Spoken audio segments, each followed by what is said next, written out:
کہتے ہیں کہ نور ٹی وی کوئی ہے جدے میں، اس پر جو آدمی ہے وہ آپ کے خلاف باتیں کرتا رہے، اللہ اس کو جزائے خیر دے۔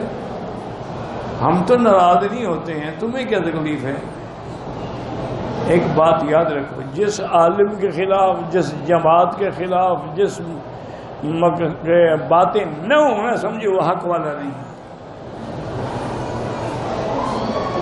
جو آدمی سب کو راضی کرے اس کو گالی کون دے گا؟ شیعہ کے ساتھ شیعہ ہے، سنی کے ساتھ سنی ہے، دیوبندی کے ساتھ دیوبندی ہے، بریلوی کے ساتھ بریلوی ہے، مقلد کے ساتھ مقلد ہے، غیر مقلد سے غیر، اس کے ساتھ کون گالیاں اس کو کہے گا؟ ماشاءاللہ بڑے، ماشاءاللہ جی بڑے مرنج آدمی۔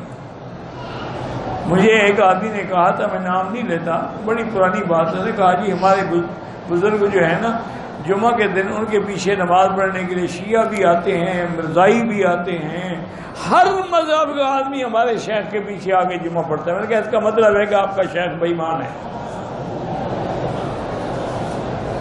وہ جناب آنکھیں لال ہو، کیا مطلب؟ میں نے کہا حضور کے ساتھ تو ابو جہل نے نہیں پڑھی نماز، تمہارے امام کے پیچھے سارے کیسے پڑھ رہے ہیں؟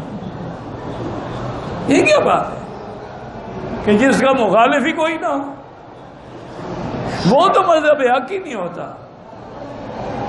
سچی بات یہ ہے، میں کافی عرصے تک تبلیغی جماعت کے بارے میں بھی سوچتا تھا کہ یہ بیچارے بڑی میٹھی میٹھی باتیں کرتے ہیں اور کوئی اختلافی مسئلہ بھی بیان نہیں کرتے، پتہ نہیں یہ جماعت حق۔ جب میں نے سنا کہ ان کو تو مارتے ہیں، مسجدوں سے نکال دیتے ہیں، میں نے کہا الحمدللہ، شکر ہے کہ حق جماعت۔ مار کھائے تو تب حق بنے گا۔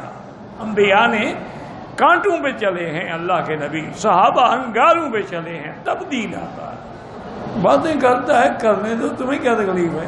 کرتے کرتے خود تھک جائے گا۔